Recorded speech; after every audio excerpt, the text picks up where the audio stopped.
ಇನ್ನು ಕೊರೋನಾ ಈಗ ನಂಬರ್ಗಳು ಇನ್ಕ್ರೀಸ್ ಆಗ್ತಾ ಇದೆ. ಹಾಗಾಗಿ ಈಗ ಮುಖ್ಯಮಂತ್ರಿಗಳು ಇವತ್ತು ಸಭೆಯನ್ನ ಮಾಡಿದ್ರು. ಕೆಲವೊಂದಿಷ್ಟು ನಿಯಮಗಳನ್ನು ತರಕ್ಕೆ ಮುಂದಾಗಿದ್ದಾರೆ. ಹಳೆ ನಿಯಮಗಳೇ ಹೊಸದಾಗಿ ಜಾರಿ ಮಾಡೋಕೆ ಮುಂದಾಗಿದ್ದಾರೆ.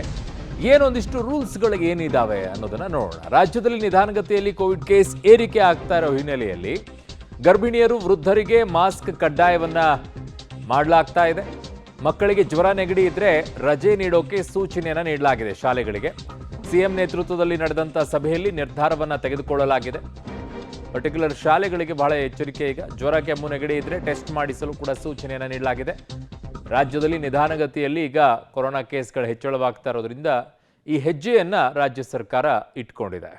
ಸೊ ಇನ್ನು ಈ ವಿಚಾರದಲ್ಲಿ ಆಕ್ಚುಲಿ ಶಿಕ್ಷಣ ಮಂತ್ರಿಗಳೇ ನಿರ್ಧಾರವನ್ನು ತೆಗೆದುಕೊಳ್ಬೇಕಾಗಿತ್ತು. ಜನದಟ್ಟಣೆಯಲ್ಲಿ ಗರ್ಭಿಣಿಯರು ಮತ್ತು ವೃದ್ಧರಿಗೆ ಮಾಸ್ಕ್ ಅನ್ನ ಕಡ್ಡಾಯ ಮಾಡಿದ್ದಾರೆ.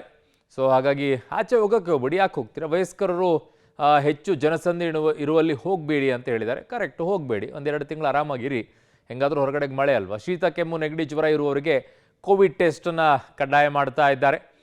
ಸೊ ತೀವ್ರ ಅನಾರೋಗ್ಯ ಇದ್ದವರು ಕೂಡ ಟೆಸ್ಟಿಂಗನ್ನು ಮಾಡಿಕೊಳ್ಬೇಕು ಅಂತ ಹೇಳ್ತಾ ಇದ್ದಾರೆ. ಕಾರಣ ಅದು ಇನ್ನೊಂದು ರೀತಿಯಾದಂಥ ಸಮಸ್ಯೆ ಆಗಬಾರ್ದು ಅಂತ. ವಿದೇಶದಿಂದ ಬಂದವರಿಗೆ ಕಡ್ಡಾಯ ಟೆಸ್ಟಿಂಗ್ ಇಲ್ಲ ಅಂತಿದ್ದಾರೆ. ನೋಡಿ, ಒಳಗಡೆಗಿರೋರಿಗೆಲ್ಲ ಟೆಸ್ಟಿಂಗ್ ಮಾಡಿಸ್ಬಿಟ್ಟು ಆಚೆಯಿಂದ ಬರೋರ್ನೆಲ್ಲ ಬಿಟ್ಟರೆ ಎಲ್ರಿ ಆಗುತ್ತೆ ಇದು? ಶಾಲೆಗೆ ಹೋಗೋದು ಬೇಡ ಮಕ್ಕಳು, ನೆಗಡಿ ಕೆಮ್ಮು ಇರೋ ಮಕ್ಕಳು ಅಂತ ಹೇಳಿದ್ದಾರೆ. ಕರೆಕ್ಟ್, ಅದು ಒಳ್ಳೆ ನಿರ್ಧಾರನೇ. But that's wrong. ಅದು ಏನು ಅಂತಂದರೆ ಒಳಗಡೆಗಿರೋರೆಲ್ಲ ಟೆಸ್ಟಿಂಗ್ ಮಾಡಿಸ್ಕೊಳ್ಳೋದಂತೆ, ವಿದೇಶಕ್ಕೆ ಹೋಗಿ ಬಂದವ್ರಿಗೆಲ್ಲ ಟೆಸ್ಟಿಂಗ್ ಕಡ್ಡಾಯ ಅಲ್ಲ ಅಂತೆ. ಇದು ಯಾವುದ್ರಿ ನ್ಯಾಯ? ಏನಂತ ಹೇಳಿದ್ರೆ ಸಿ ಎಂ ಅವ್ರಿಗೆ ಎಲ್ಲ ಮಾಹಿತಿಯನ್ನು ಅವರು ಕೇಳಿದ್ರು, ಅವರು ಅಪೇಕ್ಷಿಸಿದ್ರು. ವಸ್ತುಸ್ಥಿತಿ ಏನಿದೆ, ಎಷ್ಟು ಕೇಸಸ್ ಇದೆ, ಆಮೇಲೆ ನಮ್ಮ ತಜ್ಞರ ಸಮಿತಿ ಏನು ಹೇಳ್ತಾ ಇದೆ, ಕೇಂದ್ರ ಸರ್ಕಾರ ಏನು ಹೇಳ್ತಾ ಇದೆ, ಆಮೇಲೆ ನಮ್ಮ ಅಭಿಪ್ರಾಯ ಏನು, ಎಲ್ಲವನ್ನು ಕೂಡ ತಿಳ್ಕೊಂಡ್ರು.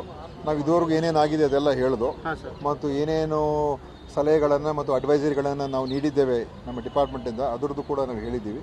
ಆಮೇಲೆ ತಯಾರಿಕೆಯನ್ನು ಏನು ಮಾಡ್ಕೊಂಡಿದ್ದೀವಿ ಅದರ ಬಗ್ಗೆಯೂ ನಾವು ಸ್ಪಷ್ಟವಾದಂಥ ಮಾಹಿತಿ ಕೊಟ್ಟು, ಮುಖ್ಯಮಂತ್ರಿಗಳು ಏನು ಹೇಳಿದ್ರು, ಎಲ್ಲ ರೀತಿಯಲ್ಲೂ ಕೂಡ ತಾವು ಎಚ್ಚರಿಕೆಯಿಂದ ಇರಬೇಕು.